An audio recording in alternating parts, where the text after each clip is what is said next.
Welcome back. You're still watching Metropole Television. My name is Simbalaji Charles Kiage.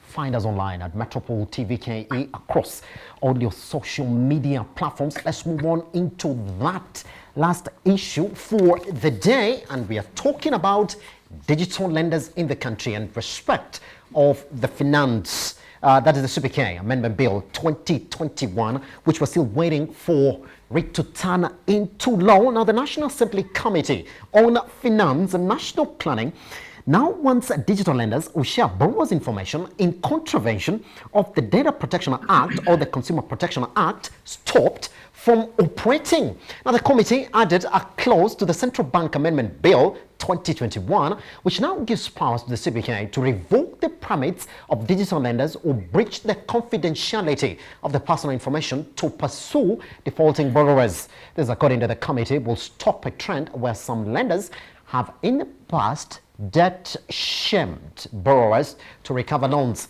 Now, the Data Protection Act bars sharing of data with a third parties without consent and gives individuals the right to be told when their data is being shared and for what purposes. The way to go with Yambaramoje, isn't it? Sorry, I lost you there, but my general opinion on the subject, yes. I will still say it, even if I didn't get the whole question. Yes. Data protection is serious. We are no longer going to have Huduma numbers merely because, well, the court felt that data protection of the people, of the citizens of the Republic of Kenya are being infringed on. Yes. Because we took data, gave to a private enterprise, multinational, and said then the multinational should roll out Huduma cards or Huduma numbers. And then it was a breach of data protection. In the same vein, then, these guys should ensure that they protect our data after we've borrowed from them. Now, the challenge, however, is then, does this mean they cannot share my data with a debt collector or even CRB?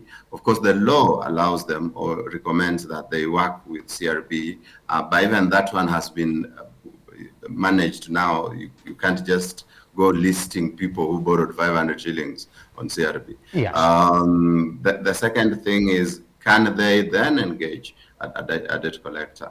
And I think it will be interesting to see how that looks like or pans out, even as the law is being developed to reflect on what is happening in the market. Pretty much. Now, let's move on to the next part as well. WAHOME NGARI, the conversation on interest rates as well. Do you think that if you're going to regulate then on areas around data and you want to streamline the way a particular industry operates, then you also have to introduce caps on the interest rates as well? It's an interesting discussion we are looking at. Sometimes we are not on the fundamental issues. Just like William said, as you're going to curb of the information, we must safeguard them as businesses so that they can collect their money. I know, Simba, when you don't pay your subscription at the members club, they've got a posting board. I don't know how that is going to happen, because that's like telling the other people, this person is not paying their dues. And I think that has been accepted as a practice. Yes. The normal banks will obviously tell a collecting agent that we have the following people who've not paid us, go and follow them up. So I think, there's an issue around there. But when you talk about the interest rates, now we are a capitalist nation, and sometimes we deny we are a capitalist nation. So we want to be a socialist nation and a capitalist nation at the same time. Now, why are people borrowing at whatever the rate?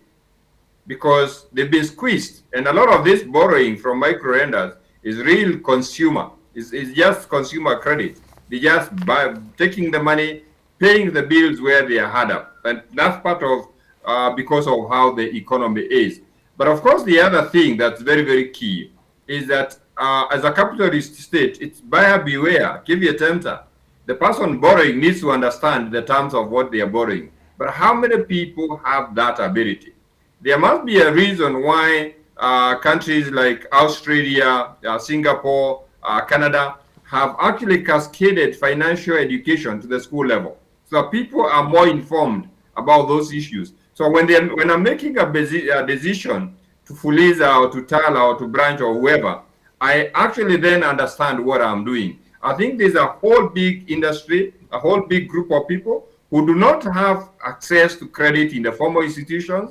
They require credit, but they are not informed in any way. So I think we're not looking at how can we empower the borrower? How can we empower the consumer so that they can actually say this rate is too high, I think I'll not do it, because the market forces will push down the rate. Yes. Capping them, I don't think that would be a solution. Pretty much. With the Wamogi clear that conversation then, that regulation has to also include a very important point, capping on predatory lending within the economy. Has to have that for us to talk about regulation. Yeah, I agree with WAHOME that this conversation needs to be comprehensive. Yes. And the issue here is the economy is underperforming. Yes. And many people are struggling to put food on the table. Incomes are not coming as well as they did, and we are all struggling. And so everybody is borrowing to consume. Actually, I think the right phrase, WAHOME, it should be everyone is borrowing to survive. Not even just to consume. Of course, the younger population is borrowing to debt because they believe they'll get hundreds of millions if they did that. And so, yes, regulation needs to look at, one, what are the root causes, and then now see if they can manage the root causes as opposed to just the symptoms. But the direction they have taken in terms of managing the small or the financial technology, the fintech companies, is in order. They need to be managed, and that is the role of government using the Keynesian theory. But at the same time, you cannot then just come and look at the micro and forget the macro. This same government is the one that is supposed to manage the economy, Buana. They need to look at the bigger issues and not just at micromanaging the fintech companies. Yes. I think I'll leave it at that, Simba. Pretty much. At this point, I'd like to say thank you very much to you, WAHOME NGARI, for joining us this morning, and to you, Odhiambo Wamogi, for taking your time out of your busy schedule. Gentlemen, joining us this morning. You've been quite invaluable, I would like to say. Thank you for having me this morning. Anytime. Thank you. Asante sana. Anytime, man. All right. That's exactly what we have prepared for you this morning. Take us back to the time that we joined you this morning at Metropole TVKE across all your social media platforms. On YouTube, we are at Metropole TV Kenya. I am at Kia Gesimba. Let the conversation continue. Hashtag Business AM. I'll see you specifically for Business AM. Is it Wednesday? Is it Thursday? Yes. Enjoy your holiday.